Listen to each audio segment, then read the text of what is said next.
Good morning, good morning, good morning. It is More on the Road with Bernard for the third, presented to you by More and More Sports Management. Nothing but more is what we're all about. Thank you for joining us this lovely day. We got a great show lined up for you today. Now, I know we deal with dabble with a lot of sports, but sports grounded. I want to thank those that helped me to form this show. So before we get started, definitely give those solutions to those salute and congrats and many thanks to those that really helped make this show what it is today. First and foremost, we think more and more sports management, nothing but more. Looking for management service, contract negotiations, event planning, sponsorship, sales, and more. Give them a call at 601-260-3509 or log on to www.mms-management.com and they can provide you with more information about how you could be a part of the organization as well as they can be a part of your organization also. Talking Sports Live every Wednesday. Jamie Horton, Rob J, Larry Nix, Ed Bishop, and myself join us every Wednesday from 6 to 7 p.m. live from Full Moon Barbecue, 1935 Madison, Mississippi, 1935 Main Street, Madison, Mississippi. I don't know if that ever been 1935 Madison, but hey, it is what it is. 1935 Main Street in Madison, Mississippi for Full Moon Barbecue or via social media, Facebook, YouTube. Also join us every Sunday evening at 10 p.m. on the Lou 35 to watch it via TV. So that we're moving up on TV now. Speaking of the best little pork house in Mississippi, Full Moon Barbecue, 1935 Main Street, Madison, Mississippi, fullmoonbbq.com. Give them a call to place an order. Reach them at 601-853-1712 or contact their catering for 10 meals or 10 people or more. 601-466-7713. If you mention that you saw it on More on the Road, they may throw you a cookie or so. I'm not sure. But you can try it and see what happens. Also, thanks to Moni's Dessert Boutique. Cakes, muffin, cookies, oh my. Look her up. Give her a call at 646-926-9240 or Purple Velvet Bakery at yahoo.com. Locate them on Facebook as well as Instagram. Hillcrest Christian School, one faith, one family, one sound, one future, excuse me. 4060 South Sarah Road in Jackson, Mississippi, 601-372-0149, or log on to hillcrestchristian.org to schedule a tour, the test, and take a look and see what exciting things they have to offer at the small institution over in South Jackson. Also, want to say that we're partnered with GoFan for our different events. So log on. Want to thank GoFan for being a part of all of our different events that we're hosting this upcoming year and years to come. Defining Moments with Larry Dix every Tuesday and Thursday from 11 a.m. to 12 p.m. Tune in Facebook Live or social media to tune into Defining Moment. He has some exciting news. Definitely log on to his channel to see much more about what he's doing with Defining Moment. Now, like I was stating, we was talking about basketball, sports. This is what we definitely found it on. But joining me today is a coach whom I've had an opportunity to see in action. I saw it at the Coliseum, and I know that's where all the coaches would love for everybody to see them is at the Coliseum. I didn't see her follow throughout the season, but I had an opportunity to see her at the Coliseum, and you can say she was putting on the show. I don't know if she was showing out because there's a big crowd or what. I'm not sure exactly what it was, but I'm gonna allow her to say that. Joining me today is Coach Denise Faulkner of coachingfaulkner.com. Locate her and find out information about what she has going on. I know that she has some camps going on, but I know we're going to talk about that later. How you doing today, Coach Faulkner? I'm doing very well. How are you? Just enjoying another beautiful day in the state of Mississippi. So, Coach, Oh, like I it is. stated, like I stated, now I saw you. I first met you when you was at the Coliseum, when you was at Meridian, and you won. You hoisted the gold ball at the end of the time that I saw you. Now, I know that was not the start of your coaching career.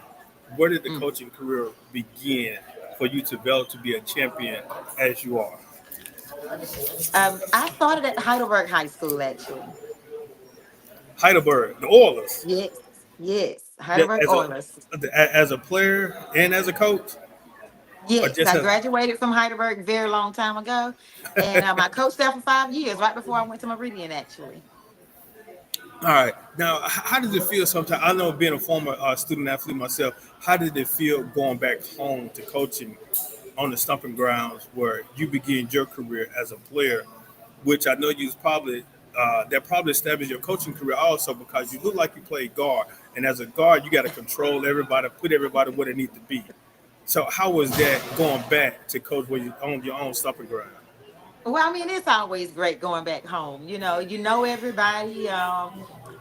And I mean, it was a very smooth transition because even though I didn't know the students, I knew most of all the parents and the grandparents or whatever. So it made it really, really easy to coach those kids.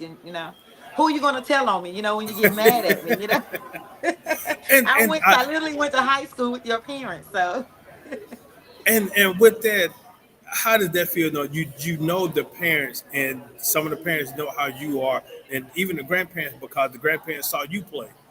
How did right. that make you feel though about discipline wise?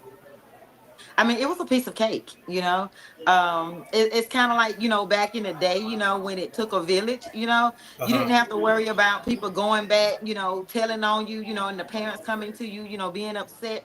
And it kind of takes it back to that era, when parents know you, they trust you, and so it made it a very smooth transition for me.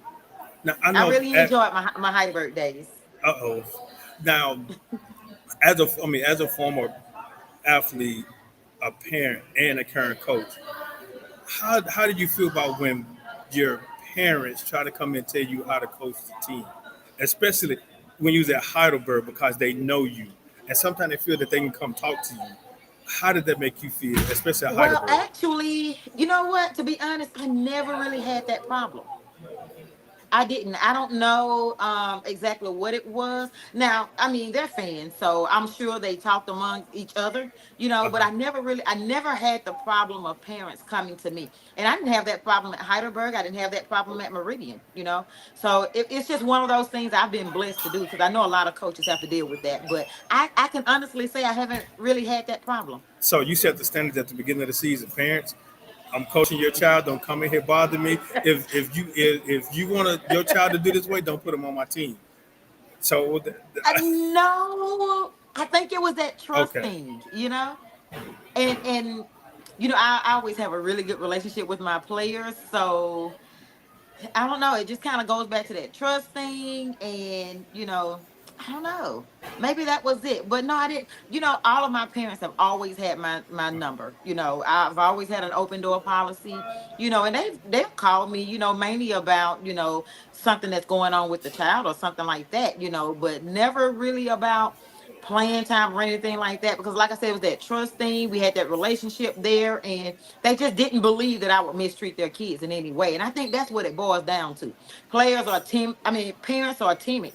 They want to know, they're constantly wanting to make sure that their players or their daughters are not being mistreated. And that's just something that they didn't have to worry about with me. Now, when leaving your hometown, going to Meridian, I know that was a not saying it was a big jump, but there was a big jump coming from 3A, 4A school, It was 2A. 2A. It was Okay, yes, it was then 2A they're going going to to jump into six 6A. A. And it was a huge jump. Yes. And it was the hardest decision I had to make. And why is that? Leaving home or facing a bigger challenge? No, it was leaving home, leaving Heidelberg. That's where I had my roots and that's where I was grounded. So to leave, like I said, I had that relationship and I had never thought about leaving. And when I made the decision, I cried, they cried, it was just I was just devastated. So it was definitely one of the hardest decisions, that I've had to make. But I talked to one of my mentor coaches and they gave me some really good advice. And they told me with my personality, I tend to build those relationships with my players. And I mean, it's just the name of the game as coaches. We move from school to school.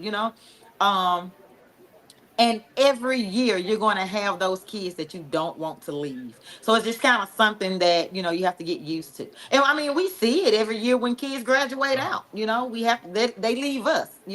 So it's definitely something you have to get used to. But Heidelberg was the first time that I had to do that. And so it was definitely devastating. It was the hardest decision I had to But not, make from a coaching with standpoint. changing programs like that, what sometimes do you kind of weigh out the pros and cons? Not trying to, again, I know in detail some of the decisions what coaches make, but in situations like that, what pros and cons did you kind of weigh? Did you go in front of a scale and like the pros on this side, the cons on this side? Which way? What weighed it out? What factor uh, made you make that decision of leaving Heidelberg going to Meridian? Well, we had a lot of success at Heidelberg, and I think it was more so of just wanting to know if what you were doing at that level was actually good enough. Because at the time, 6A was the highest. They go up to Yeah, 7A now, but 6A was the highest class. And so, it was just exciting to get to know. I mean, is it good enough? I know it's good enough at the 2A level, but let's go and see if it's good enough at the 6A level. and what challenges did you face going into okay coming from? I know some of those opponents across on the other side of the score table like who she thinks she is coming from this small 2A school coming up here with the big dogs. Did you feel intimidated, Well, especially I know in some of those 6A programs that you probably faced like Starkville, Clinton, Tupelo, some of those big. yeah. So, Yeah, I wouldn't use the word intimidated, but you're coming into it knowing those are really good programs. I kind of got my feet wet in it at Heidelberg because even though we were 2A, when it came to playing out of district, we played a lot of the 4, 5, and 6A schools. So but we didn't get a chance to play all of them. And I know it was a lot of them, a lot of really, really good ones left out there. You still had your Olive yeah. Branch, still had Starkville. So it was a lot still left out there. But it was more so exciting to me. I didn't get intimidated, and I'm not trying to say arrogant or anything, but basketball is how I felt. So, but yeah. I'm glad you stated that and how some people look at what I look at from 1A, 2A, 3A, all the way up to 7A, especially in high school. It's all about numbers. It's not about the quality and the quantity of the Hmm. play. It's about the numbers. When you was at Heidelberg, you Hmm. probably had on your team probably two or three that can go play anywhere, but you had a roster. You had a Right. roster of 12 to 15. Out of Hmm. those, the remaining outside of two or three that they can go play anywhere, you had to really coach them to play, especially when you're playing against Right. some tougher opponent that had the resources. Now I know Heidelberg has Hmm. a whole lot of resources, but it's not the resources that you would prefer to have because you had the back roads, you had the cornfields, you had the hay barns and the haystacks and go plow the field. That was they said that old cock that what is it cock not cockstrong that old natural strength. That's what you all had Oh yeah. instead of in the weight rooms Oh lifting yes. weights and lifting plates and stuff. So the resource that you had at Heidelberg, what did you do different from when you went to Meridian with the resources? Right. Well, when I went to Meridian, we actually had two gyms. So, you didn't have to worry about, having to wait until the guys were done practicing or having to flip flop and, things like that. So it made the transition a lot easier. So we had our own weight room at Meridian because there was two weight rooms. And so there was a men's weight room and there was a women's weight room. So, or girls and boys weight room. So it actually made things a lot smoother, actually. And I get, the numbers are a lot larger, but with me moving to Meridian, I know Starkville's numbers were a lot larger than Heidelberg's, but now, I'm in Meridian, my numbers are just as large. So my pool, I'm on an equal playing field with them now. But as far as the resources, I mean, Meridian is amazing. I remember nicknaming it Meridian University while I was there, because the resources were just amazing for a high school. And with that, how do you feel about the? I said not trying to degrade any of the small town in the population. It's based off of the population and I mean what the tax dollars can do in those particular areas. How do you feel Right. about what you said that I'm seeing all these other schools that we play against? Why can't we get these particular type of resources to help our student athletes? What is something that you feel that can be done, especially with the dispersion of the funds? I know they get into the state senate now about they don't have a budget. right now for this upcoming year. They haven't come up on a Yeah. budget.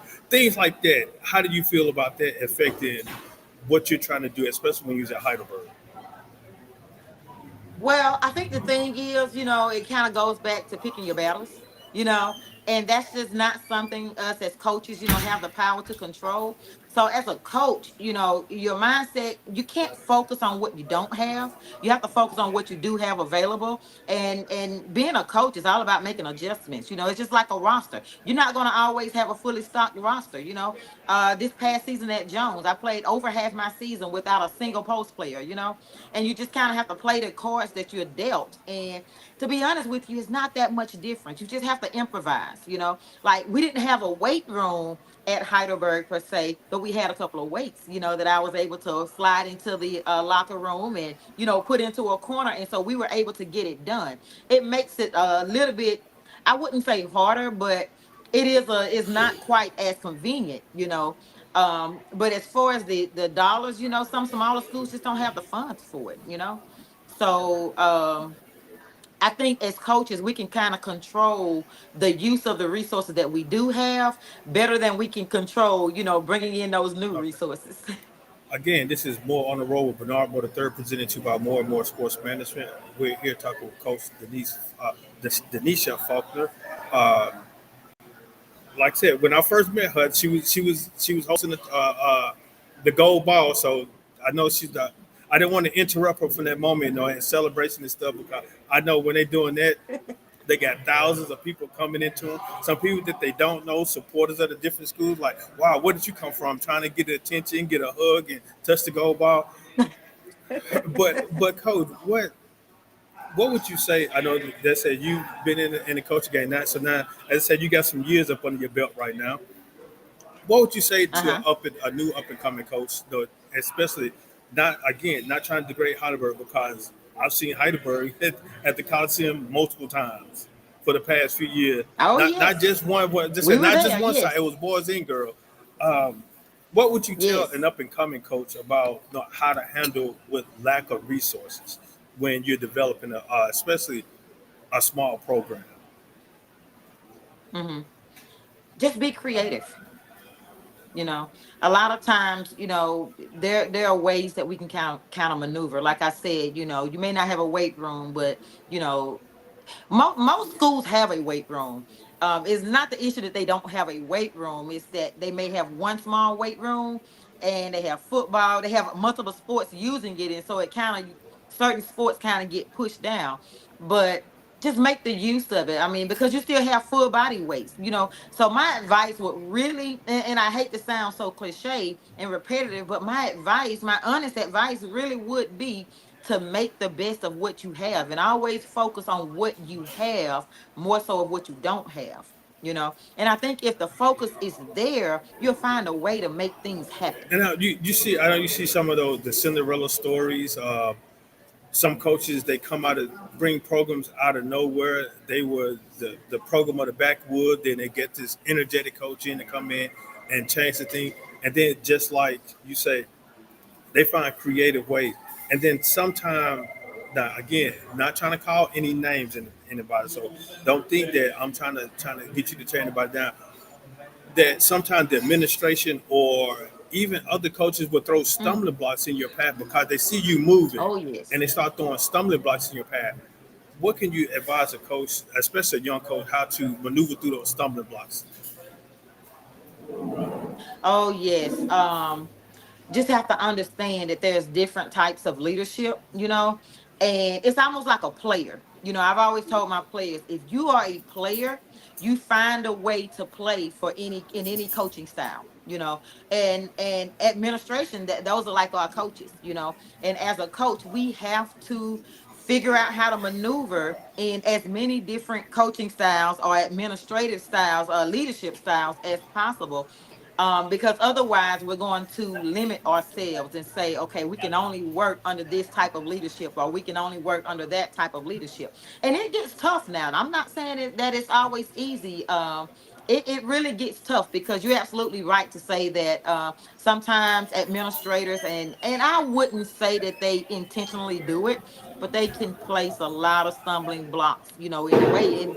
And at the end of the day, as coaches, we're just trying to we have the same goal. We're just trying to help students, just like administration is trying to help. But a lot of people, they just don't really, you don't always have the full support, from the administration, and that really hurts the program though. So, but I mean, we have to, as coaches, we have to take the same advice we would give our players. You're either going to figure it out or find an excuse, for it not. And my advice is always to figure it out.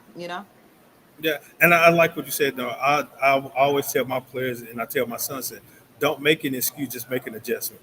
Because Yes. as a player, no, as a coach, you watch film. Are you a film junkie? What?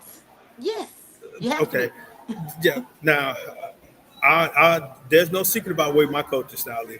I tell my players, I say each week or each game we're doing something different because the coaches I know that we play against they watch film and I don't like to Mhm, give you the same look every time.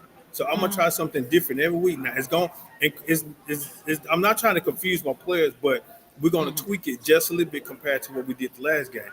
And so I tell my players said if you watch film and they do this, don't make an excuse. Oh, I can't get the shot up, or I can't make that pass because it's too crowded. I said, just make an adjustment. Because Right. if they see as a coach, if you see your opponent doing this as a coach, you're gonna strategically try to figure out a way to stop it.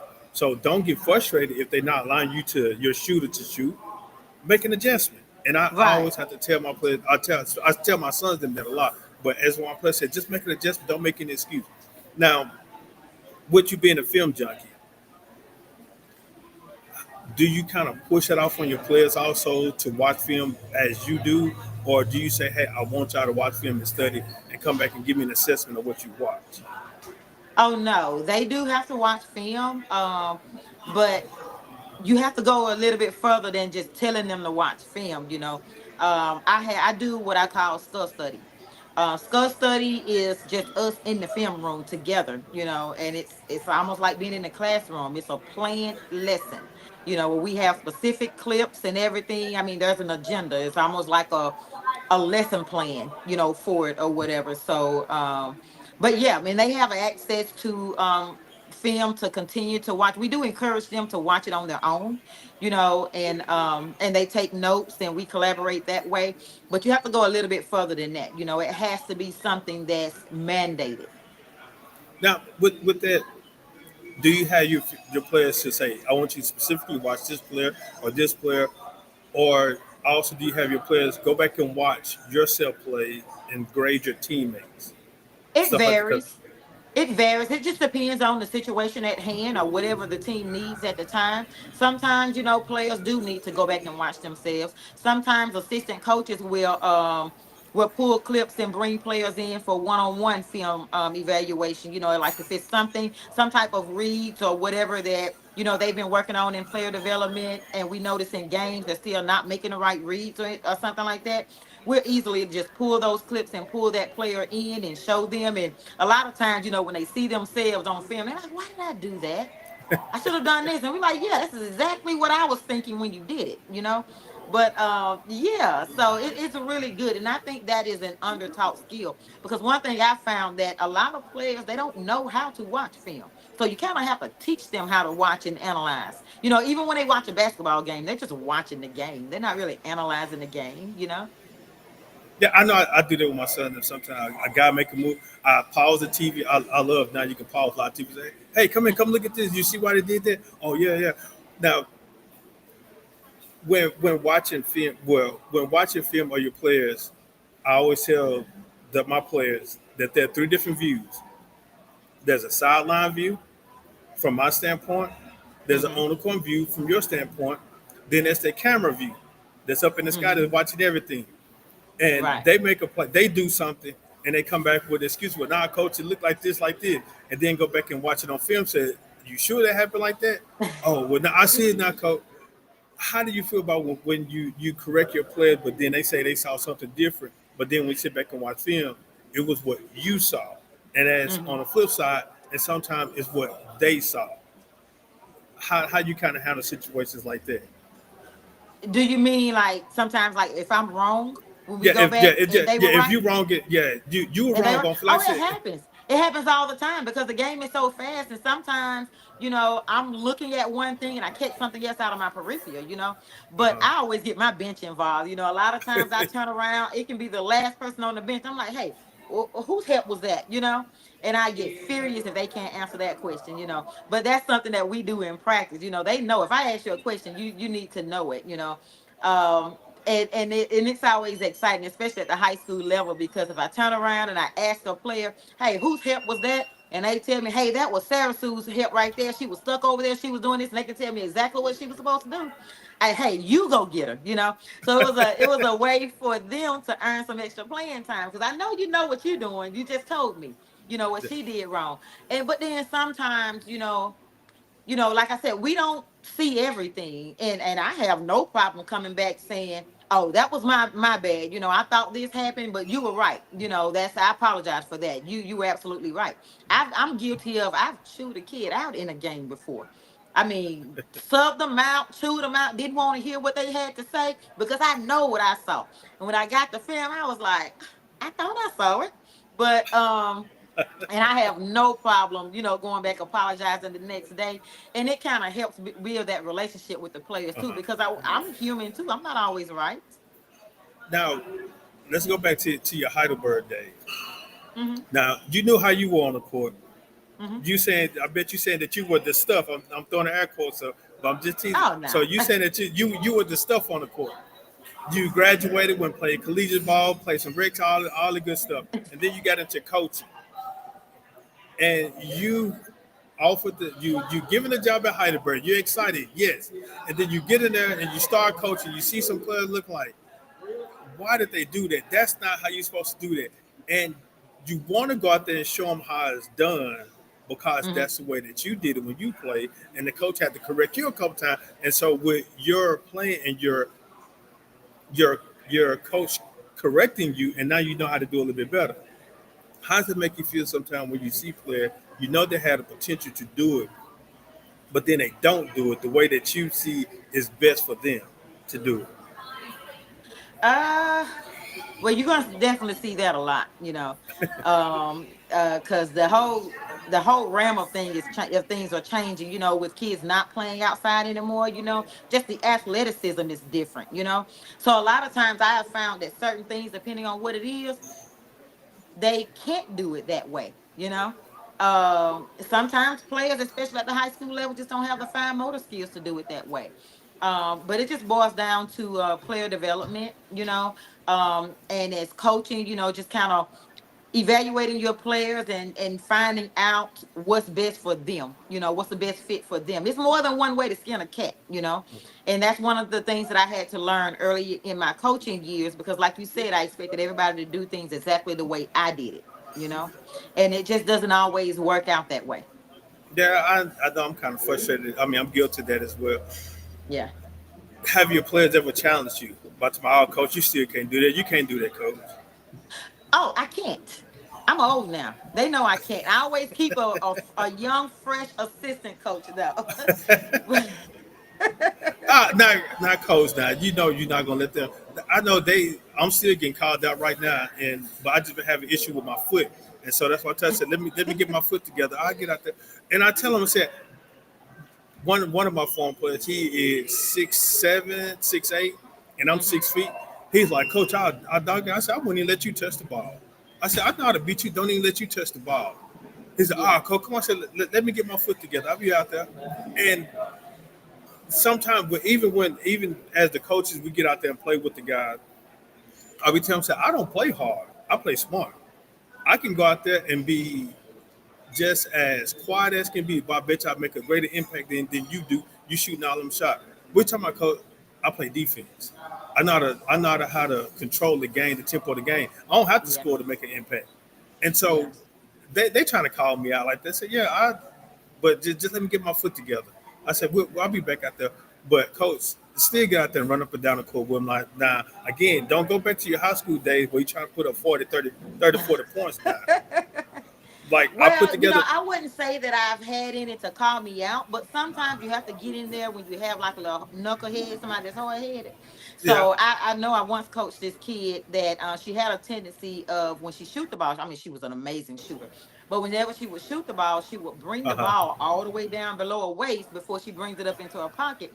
And I could not get her out of it for the life of me. And just one day, and shoot around before practice, I just said, well, let me go out here and show her what I'm talking about. So I got out there and, I chunked her the ball and I was going to play defense on her, and I told her, you won't get a shot off, you know.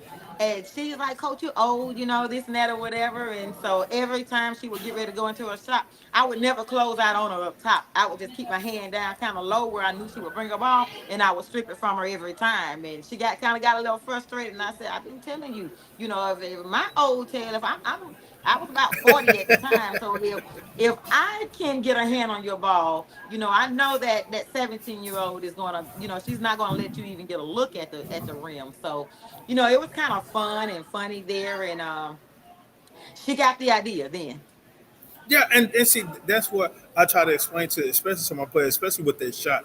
Someone like say confident, their stomach and shooting. It's like, dude, come on now, you can't shoot like that. Say you playing to get somebody that's taller, they're gonna have spalling all across your forehead. I said, but sometimes I try to get out there. I show the, especially I work with a lot of the post players, and I tell them about certain moves that they make. I was like, man, I would kill you in a post. I wouldn't let you even get off because the way that you play. But Well, I'm I'm out there. when you were Not, coming up, did you ever go to like a park or a rec center or whatever and play like against yeah, older people when you were young? See, they don't that's do that's that now. that's all I had. My Yeah. I grew up in West Jackson. We had the West Side Community Center. And so in order for me to play, guess what? I had to go out there and play against the older kids or Right, the high right. school And they were guys. not going to let you get that shot up from your Oh stomach, nah. So you would have Nah. learned that, you would have broke that habit way back then. But now they don't get a chance to break that habit until late high school years, if they're Yeah. even able to break it then, because there are no older people that they're playing. These kids, they're in their rooms on Instagram and Snapchat and TikTok. Yeah, I had to fuss with my son and them about that stuff too, man. Dude, go outside and work on it. And it's my Oh, dad. I saw believe this me. video on Instagram. I'm gonna try this. Like, oh god. I was like, but hey, that's what they do now. Yeah, Not that's that not coach, Instagram but ball. but they're not showing. They'll show you the list stuff on Instagram, but they're not showing you what they're doing off the camera. Out there really working hard and busting their butt. Right, right. Now, I want to talk to you about women's sports. I know Hmm. this has been an issue. I see women's sport growing, especially with the WNBA, all the different excitement players, or with Hmm. Angel Reese or Caitlin Clark, Asia Wilson, or what they're doing. Now the issue coming to about compensation. Do you feel that they should be on the same playing field as some of the NBA players, or even give them at least close to something to what they're You doing? mean Because professional level? Like, are you talking yes, about professional level? Definitely. I because mean, I know because the male professional sports are probably so far ahead right now. Um, it may not be equal, but I definitely think it should be. The gap should be starting to close. and like I said, I'm all for women's sports as well because they are upset. Sometimes I go to the women game; they're more exciting than the men game because Hmm. there is very competitive instead of chauvinism. Instead of Right. the women are not trying to showboat; they're trying to win and compete. Hmm. Now, Caitlin Clark was the number one pick of the WNBA last year, and based off what they said, her salary is 90,000. You got the 12th guy on the bench; he making that in a month. Hmm. And so, yes, there is some separation. That everybody's looking. I know I hear people saying that the investment is not there in WNBA. The market is not there in the WNBA for women's sport like how it is in the NBA because the NBA has all these endorsements and sponsorships and advertisement dollars compared to the WNBA. It's almost the same. It's the same thing. Cause what the WNBA is finna start up now. What had they started now? May 16th, the first regular Hmm. season game, and Hmm. the NBA be done. So it's almost there that gap in between basketball. So yes, they don't play a complete 82 games. I think they play what 3 months. But yeah, Hmm. Now it's about 4 or 5 months. So yes, I still think though it still should be more investment in it. But Right. if you had the switch, the click, and say to push the button, what would you do to help and increase the awareness or the money being poured into women's sport? If you had the, I said the switch or the push of the button to do it. Oh wow, what would I do? That's tough. I think it definitely. I don't. It's kind of hard to say because I think the awareness is there now. People are Yeah. talking about it more and more now, and I don't it's not a whole lot of people that agree with the gap being so large. I think so many people now, they are aware, and they agree that something should be done about it. But I guess that's the $1 million question. What is it that we can do about it?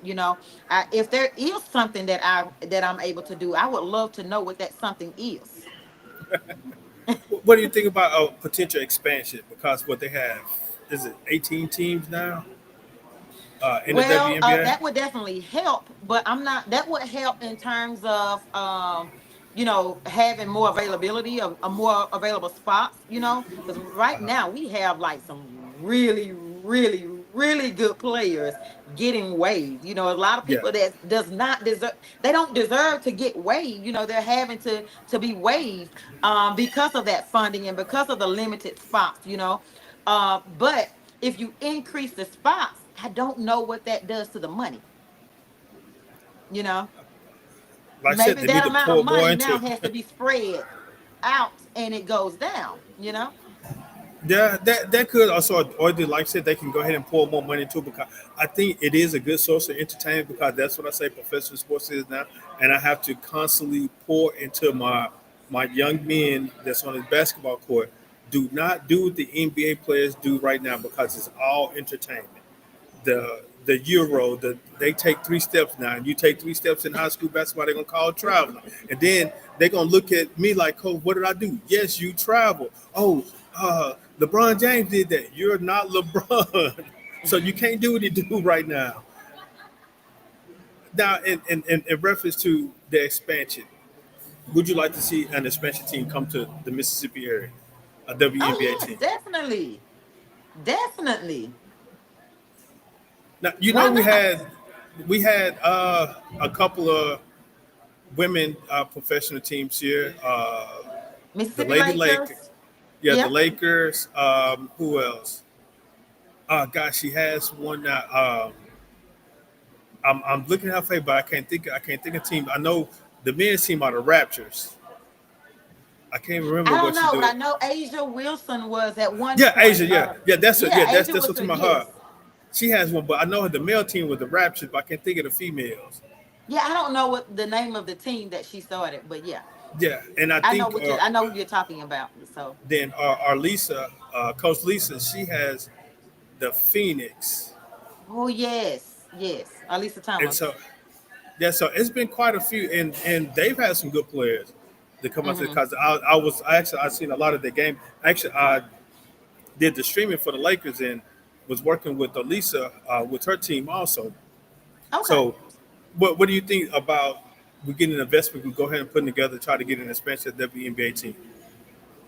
Well, I think there's a lot we need to consider.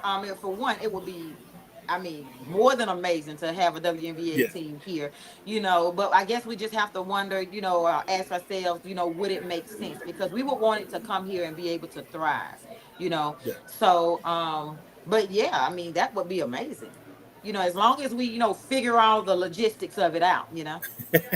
Well, but before that happened, it all this stuff definitely has to plan to place like what location, Mm-hmm. would the city be behind it, would the state be behind it? I know that then what depends on where it's located, will they be behind it? But you want a big market in.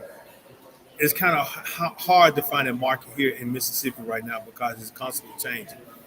Right. Now, with you coaching, especially coaching at the high school level, how do you feel about your players playing other sports, especially when he's at Heidelberg? Because I know you had to share student Mm-hmm. athletes with other teams. Well, it's kind of a give and take type thing because some of the best athletes in the world were multiple Yeah. sport players. And so you don't want to take that from a kid. Yeah. My take on it would be whether or not the kid is serious about the sport. And I Uh-huh. give you a specific example, like a real life situation. Sometimes you may have a kid that let's just say if you have your basketball program and you're gonna do some spring training and some off season stuff. If that kid wants to go join another sport only to get away from the work that you're going to put them through, I think that's a problem. But if that kid legitimately just wants to go and take their shot at another sport, then I don't think anything is wrong with that. And it sounds like well, how would you know? When you have relationships with kids, sometimes you do know. And because I've had players like that, and I'll tell them, no. You know, if you're not going to take that sport serious, you're going to not come to basketball workouts, in the spring because you're going to go run track, right?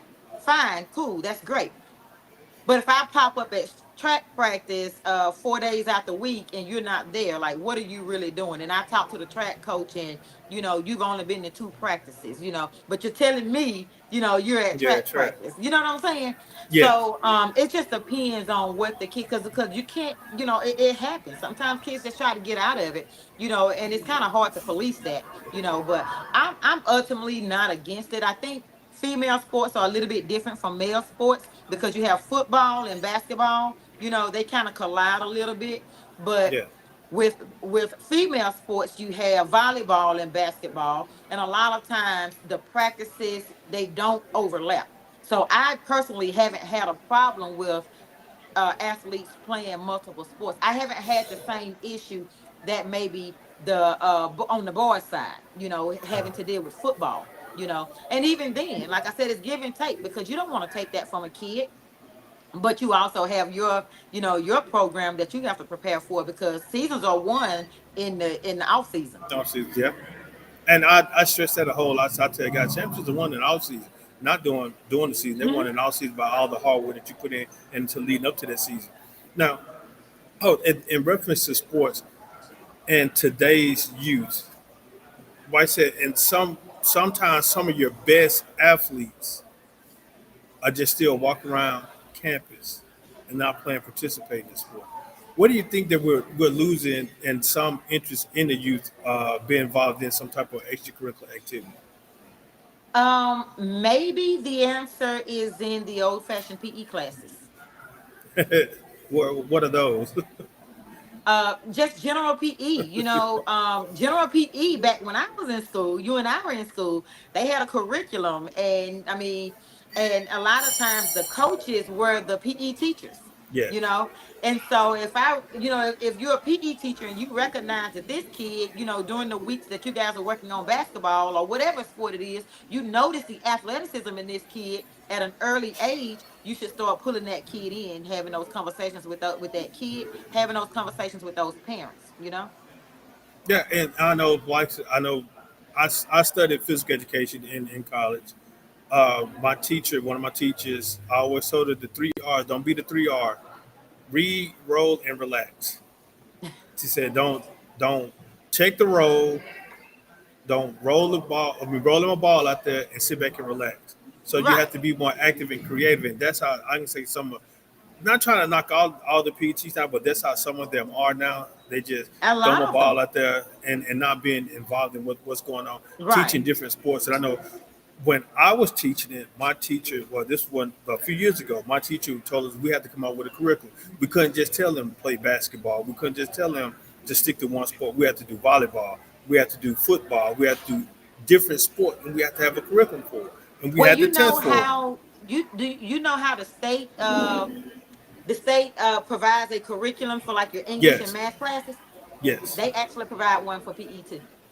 Yeah, I was it. I had some help with my curriculum. One of my teachers, we collaborated together. We had a collective lesson plan. So we did try to Right. keep everything together. So, but we had our classes, but we did things together. And so Right. that type of PE is gone. And like you said, Mm-hmm. doing that can really show those particular students that what type of athletic ability that they have, because you probably got a basketball player in your class, then you see him playing volleyball. It's like, man, this young man can play volleyball or playing tennis. Like, wow, you got good feet work for a tennis player, Mm-hmm. but he's not playing. And so that's how you find, like I said, those hidden gems. But now some schools they're taking that away, just like they took home ec and shop away. Mm-hmm. I remember those days and going to class and cooking and getting oil staining stuff on your hands from in wood shop. Yeah, right. But what is something that we can definitely do to get the youth involved into extracurricular activities now? Not everybody is a player. Not everybody is athletic enough. There are some individuals that are smart enough to be coaches, but they just say, "Hey, well, I didn't play sports, so I don't want to coach." What is something that we can do to get the youth involved back in extracurricular activity, such as sports, such as band, such as the glee club, such as the drama club or debate club, things along that line? Um, I think one of the things we can do is just provide it at an earlier age. One of the things that we were fortunate enough to do at Meridian is we were able. I can't remember. I think it was like we may have had six elementary schools, and so we were able, because we had so many, they can't at that age, elementary, they can't compete in MHS, a The events. sports, yeah. But we have six schools. So what we were able to do was start a youth league, it was a fourth and fifth grade basketball league Okay. that we were able to start. Yes, so we created four teams from each school, two little girls teams and two little boys teams, and we actually hired coaches. Paid them a little bit of money, maybe a couple of $100, and the season only lasted like 2 months. I want to say the first month you would spend practicing with them, and then the second month, you would both practice and play. Their season would last about a good month, and when I tell you, the parents absolutely loved it. We didn't even charge admission, and we hosted the games at our high school. And those kids, I mean, it was amazing. It was amazing to have those. And they played, I think, every Wednesday. And I think if we do more things like that, not just for basketball, but all sports. And you're talking about what, 10-year-olds, Uh huh. that's on an organized sports team, and it doesn't take up a lot of the time. It's only for about a good 2 months. And it's staggered with actual basketball season. I think our season may have been August and September for Okay. the little And leagues. in reference to that, what's your thought on how AAU is kind of AAU basketball compared to your high school basketball now? I know some people have it's a mixed feelings about it. I think in my personal, it's again it's mixed feeling. I think it depends on who the AAU coach is, what you're teaching those players. Are you teaching them basketball or is it just chauvinist basketball? Right, And because and, you and do it's a have a lot different. of that now. And so Yes, it, you do it is have a a lot of different. that. And yeah, and with that, because of once you gotta create an all-star team to go in and travel around. Yes, it is exposing the student athlete, but then once it come back to actual playing on that team, look like this is not how we play. But this is how my coach told me, hey, you to do it. And so you got to beat down that mindset of this is not AAU right now. You back in basketball. What's your Mhm. thought about the A? How do you feel about AAU basketball? Well, for one, I think as much basketball a kid can play, I think the better.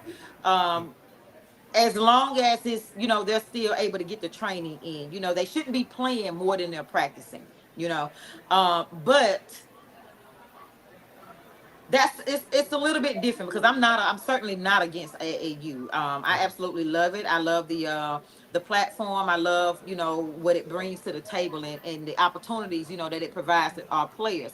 Sometimes it can kind of get a little bit too much in terms of funding. I've seen parents almost go broke, because they feel that, sometimes they feel less than a parent, when they're not able to, afford to put their child on that platform, Uh-huh. but I think in terms of choosing AAU, it just depends on the child's or the players reason for playing AAU. And what I mean by that is sometimes, players play AAU for exposure, and if that's what you're playing for, then you need to find a team that's going to expose you.